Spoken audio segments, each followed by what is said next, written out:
Aggiornamento di calciomercato Inter molto importante dopo una giornata rovente che ha portato all'acquisto di Davide Frattesi bruciando la concorrenza, ai rinnovi di Bastoni e Çalhanoğlu che hanno esteso i propri contratti con anche un ritocco dell'ingaggio. Infine, soprattutto, un'intervista al direttore sportivo Pier Ausilio che ha parlato ad un evento a Milano e nel corso di questa intervista ha dato tante notizie, ma soprattutto, secondo me, alcuni indizi che ci fanno capire che cosa possiamo aspettarci adesso dal mercato dell'Inter dopo il colpo Frattesi, mentre stiamo entrando in una fase probabilmente la più calda in assoluto, perché l'obiettivo dell'Inter è quello di partire per la tournée in Giappone e di iniziare il ritiro estivo con la squadra al completo o comunque molto vicina a quella che dovrà essere la rosa completa per la prossima stagione. Ci sono tante notizie, tante voci, mi avete chiesto quindi di fare un punto della situazione completo con una fotografia del momento attuale del mercato dell'Inter. Allora, amiche ed amici passioniteristi, innanzitutto ben ritrovati in questo nuovo episodio che nasce proprio da una richiesta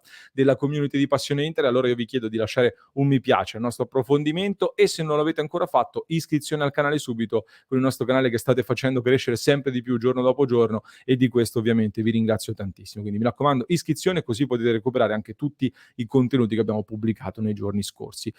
Andiamo dritti alle notizie perché vogliamo essere rapidi con le cose che contano davvero e partiamo, come dicevo, dalle dichiarazioni di Piero Ausilio che danno delle indicazioni molto importanti sulle prossime mosse. Non vi leggerò tutte le dichiarazioni perché l'intervista completa la trovate sul nostro sito passioneinter.com con tutti i dettagli.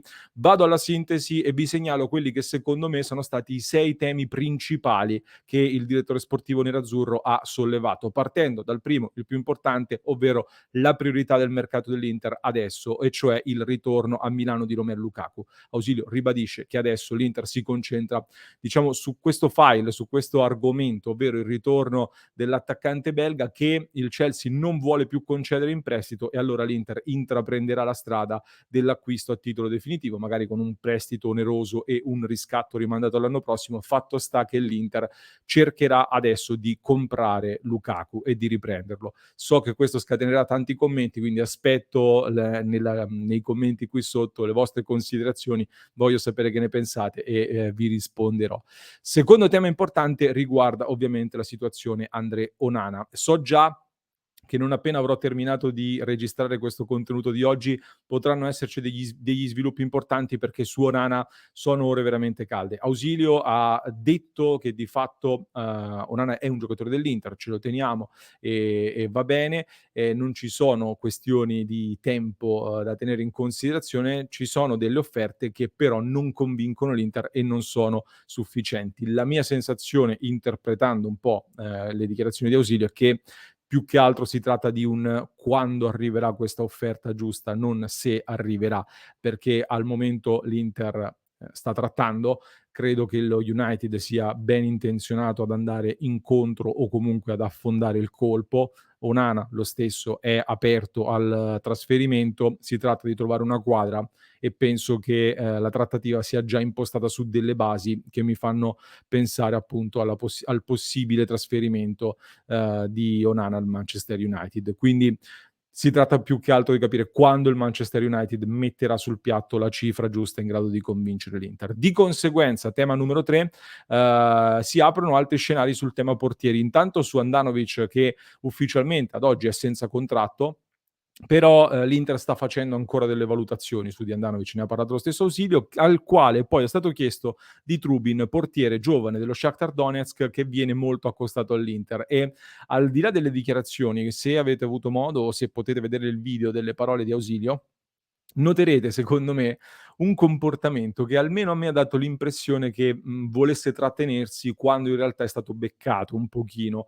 sul fatto che Trubin rappresenti a questo punto, credo, l'obiettivo principale dell'Inter per andare a sostituire, Onana qualora lo United dovesse affondare il colpo e, quindi per me un indizio su questo è stato lanciato anche involontariamente. Ausilio che tra l'altro vi raccontavo qualche giorno fa ha incontrato De Zerbi e De Zerbi ha allenato Trubin allo Shakhtar, immagino che i 2 possano averne parlato. Sul discorso cessioni, poi ad un certo punto parla della necessità di mantenere equilibrio e quindi anche del dover fare un sacrificio all'anno per rimanere nei parametri e nei bilanci. Vedremo se questo sacrificio sarà Onana, appunto. Intanto è già stato fatto un sacrificio, ovvero l'addio di Marcelo Brozovic, sul quale però Osilio dice che dopo tanti anni era giusto comunque far partire Brozovic, ma soprattutto il non detto all'interno di questa dichiarazione, secondo me, fa capire ulteriormente che i rapporti tra le parti si erano rotti e che quindi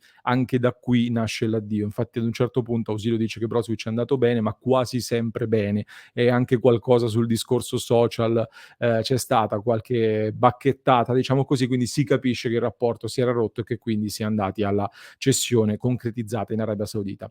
Infine mi è piaciuta molto la provocazione su Frattesi perché da un lato parla del fatto che tutte le trattative sono difficili, ma col Sassuolo lo sono ancora di più, e poi dall'altro lato invece sottolinea come c'erano effettivamente tante società interessati a Frattesi, l'Inter l'ha spuntata facendo un buon colpo, adesso improvvisamente tutte le altre società dicono che invece Frattesi non lo volevano, invece questa cosa non corrisponde alla realtà, considerando che proprio fino a poche ore fa tutte praticamente le big italiane erano in corsa, interessate e attente a Frattesi.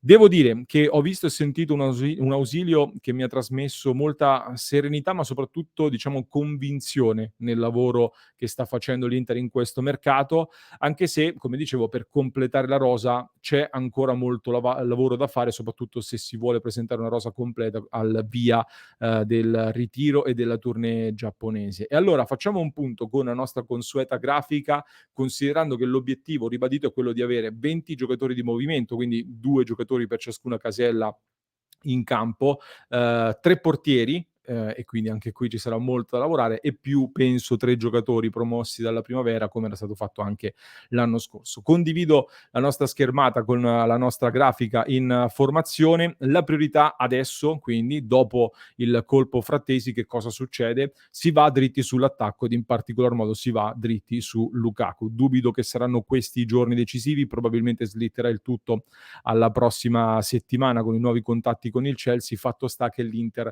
andrà a bussare al Chelsea per prelevare Lukaku a titolo definitivo. Prestito, si parla di un tentativo di offerta ad un prestito oneroso di 5 milioni con riscatto obbligatorio a 30 milioni da spostare nel prossimo bilancio.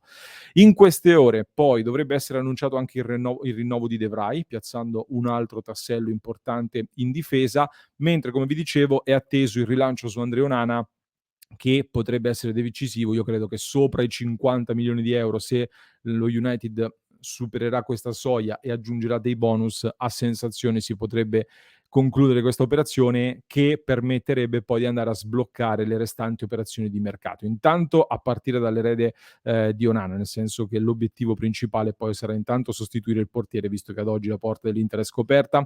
Come dicevo, per me su Trubin è stato lanciato un indizio abbastanza importante, quindi potrebbe essere effettivamente lui il nome giovane sul quale andare a puntare, anche se per ora ha parlato poco fa il direttore sportivo dello Shakhtar Donetsk, parlando di una valutazione alta, serve un'offerta top, ma è normale che in un mercato ci siano questo tipo di anche di dichiarazioni, e potrebbe essere poi affiancato da un profilo più esperto. Non escludiamo il rinnovo di Handanovic, anche se non è semplice.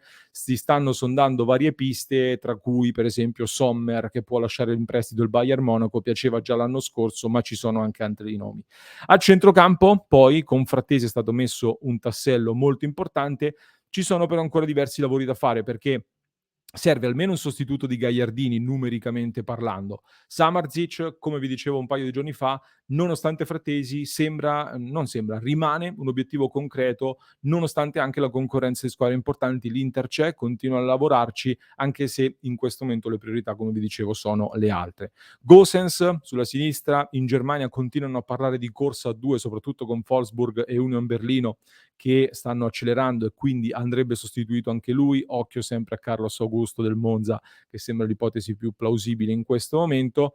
A destra invece c'è la casella del vice Dumfries da riempire. Io avevo detto che a me non dispiacerebbe l'ipotesi Pereira e ho spiegato ieri tutti quanti i motivi del perché. Sembra però che non scaldi molto l'Inter in questo momento, E allora occhio a 2 ipotesi. Oltre a Singo, di cui si sta parlando molto, c'è Emil Holm dello Spezia, che piace anche ad Atalanta, Juventus e altre società. L'Inter ha incontrato l'agente poco fa, ed è lo stesso agente che cura gli interessi di Fabian, giovane centrocampista di proprietà dell'Inter che dovrebbe andare in prestito. Ne hanno parlato, ha una valutazione un po' altina, arriva da un intervento chirurgico, ma è un giocatore di grande talento, di grande potenziale che quindi andrebbe tenuto d'occhio. Ipotesi numero 2, attenzione alla possibilità di riportare Darmian a fare il quinto, alternandosi quindi con Dumfries. A quel punto però, oltre a Bissek, in difesa servirebbero altri 2 difensori almeno. Uno può essere Demiral, che lascerà l'Atalanta e spinge molto in direzione Inter, anche se l'Atalanta per ora tiene il punto e chiede delle cifre importanti. Io, come vi dicevo, invito sempre a tener d'occhio anche la pista Cialoba, che non mi risulta del tutto tramontata, quindi teniamola d'occhio.